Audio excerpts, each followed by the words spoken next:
Alors mon parcours est un peu atypique, j'étais passionnée de géopolitique et j'aimais écrire, donc pour moi la voie qui était toute tracée c'était celle du journalisme. Finalement, pendant mon doctorat, j'écris pour un hebdomadaire, mais je me rends compte finalement après avoir soutenu ma thèse que j'ai envie d'aller plus loin dans les questions géopolitiques.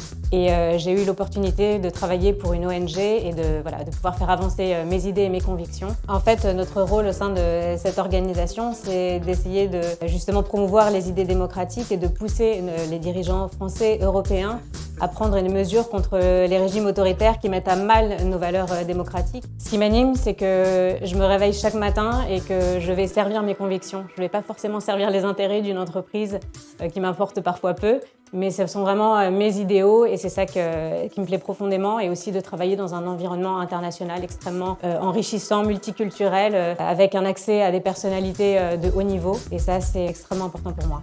Egora, c'est vraiment l'école que j'aurais aimé faire il y a 15 ans parce qu'à l'époque j'avais assez peu d'idées de ce que pouvait m'offrir ma passion pour la géopolitique ou l'écriture, et j'avais assez peu de connaissances sur les affaires publiques. Et d'avoir une école aujourd'hui qui est complètement dédiée à ça, je trouve ça vraiment merveilleux. En plus de ça, l'expérience est assez innovante puisqu'en fait des cours sont dispensés au Sénat, à l'Assemblée nationale, dans des endroits prestigieux par des vrais professionnels du métier. Ce qui est assez singulier avec Egora, c'est que c'est une école qui forme à une cinquantaine de métiers dans les affaires publiques, dont bon nombre d'entre eux ont un impact considérable sur les enjeux sociétaux et politiques.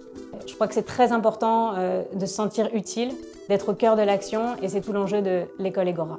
Alors si j'ai 3 conseils à donner, le premier ce serait d'avoir confiance en son instinct, parce que ce sont des métiers qui sont assez peu connus, et quand on manifeste un intérêt pour ces métiers-là, les gens connaissent assez peu et nous découragent assez facilement. Donc je crois que c'est très important de suivre ses envies, et c'est dans ces moments-là justement qu'on se donne les moyens de réussir. Le deuxième conseil que je donnerais, c'est le réseau. Développer son réseau, c'est indispensable et il n'est jamais trop tôt ni trop tard pour le faire. Et c'est d'ailleurs un des atouts d'Egora qui permet aux étudiants de développer leur réseau en leur présentant des personnalités d'influence qui peuvent aussi avoir un impact dans leur vie. Le troisième conseil que je donnerais, c'est justement rester curieux et être ouvert à d'autres domaines qui ne sont pas forcément les nôtres. Je me suis rendu compte, en tout cas au cours de ma carrière, que c'est en allant à des événements qui avaient l'air complètement déconnectés à ce que je fais au quotidien que justement je trouvais des synergies et des idées pour mes projets futurs.